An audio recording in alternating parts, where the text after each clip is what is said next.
Today's adventure, I started from the north coast of West Java, to be exact, Indramayu district.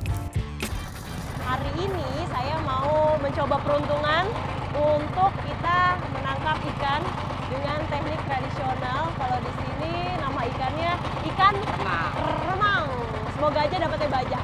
Ikuti jejak saya, jejak petualang.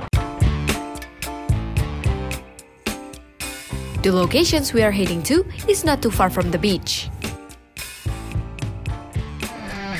Jadi kalau di sini untuk menangkap ikan remang itu pakai teknik rawe. Ini sebenarnya hampir mirip seperti rawe di daerah lain, hanya bedanya di sini bisa dilihat bagian kailnya itu memang banyak sekali.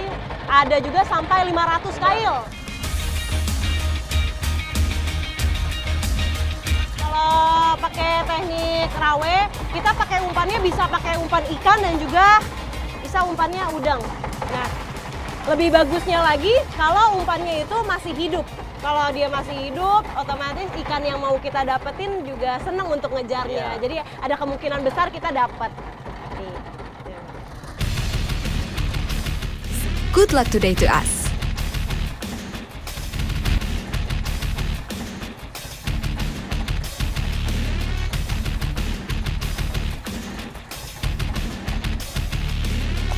Nah, sudah. Kita langsung balik ke yang satu lagi, yuk ujung sana. Kalau sudah ditebar kailnya semua, sebenarnya tergantung selera, tergantung keinginan. Mau 500 kail yang kita tebar atau hanya tadi sekitar 50 kail yang kita tebar, dan bisa langsung kita ambil di bagian ujung pertama yang tadi udah diturunin. Looking for ghost fish is not easy. Like fishing in general, hunting for ghost fish is also require patience.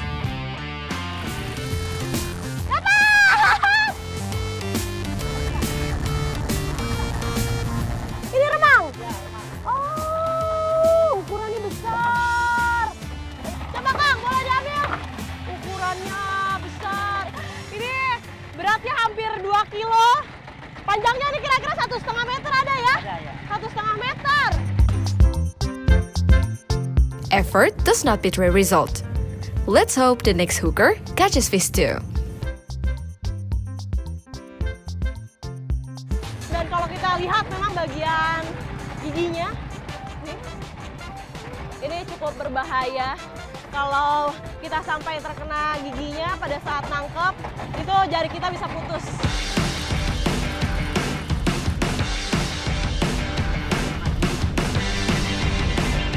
Tarik!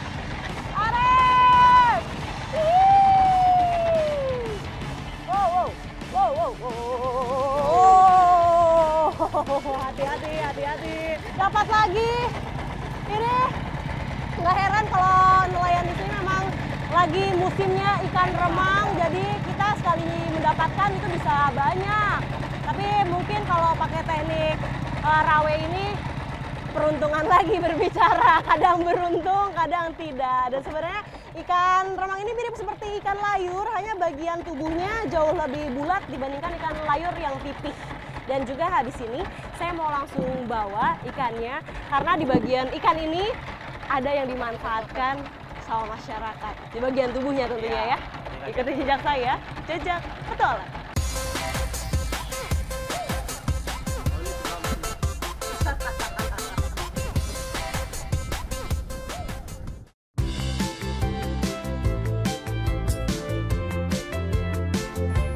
Dijualnya berarti ini ya. Coba cabutin gimana kan? Nih, jadi yang mau kita ambil bagian dari ikan remang ini adalah bagian bagian gelembungnya. Jadi tadi udah coba diajarin sama Akang cara beleknya, nanti saya juga mau nyobain.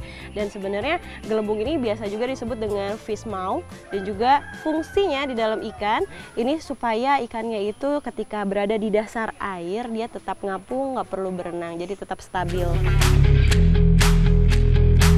Fish mouth is one of the organ in fish that contains gas such as oxygen and can have changing pressure. This fish bubble function is to control the volume of the fish body, which is adjusted to the specific gravity of the water at a certain depth. Not all fish have a fish bubble. The fish bubbles that are most sought after are snapper, gulama, and remang. Ini kalau terisi dengan sempurna seperti ini, tidak ada yang robek, ini tandanya sebenarnya bagus ya gelembungnya. Tapi ada juga yang bagian sudah mengempes, udah kempes gitu, itu juga bisa tetap kita olah lagi. Hanya bedanya nanti akan ada perbaikan sedikit. Caranya gimana? Makanya tetap ikuti jejak saya, Jejak Petualang. Ini cuci lagi ya, Kang?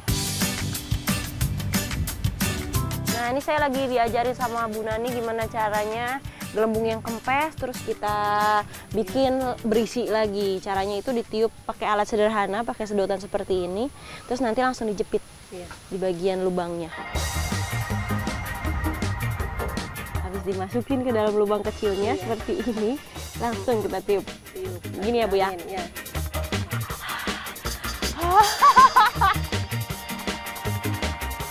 Cara tiupnya kalau tidak biasa, bisa-bisa udaranya balik ke dalam mulut. Jadinya harus ditahan, sedotannya digigit supaya udaranya nggak keluar lagi. Itu dia kesulitannya tapi.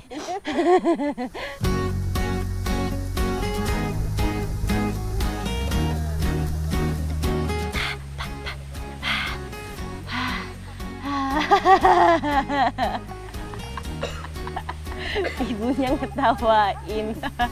Kalau yang nggak biasa memang begitu. Tahan nafas, keluarin nafas, itu yang susah. A bubble that is prepared like this will reduce its selling price, so that it enters the middle and a low class. Habis ini gelembungnya kalau sudah diikat semua dan dipastikan sudah tidak ada lagi yang bocor, kita mau langsung jemur.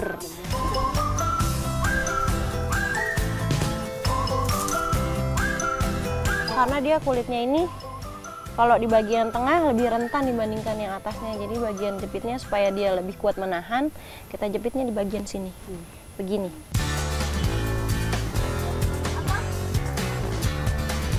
Gelembung ikan ini sudah diekspor sampai negara lain, bahkan sampai negeri Cina dan juga Taiwan. Gak heran karena manfaatnya juga banyak. Selain memang bisa menambah kolagen, gelembung ikan ini juga dimanfaatkan oleh medis untuk operasi. Ikuti jejak saya, Jejak Petualang.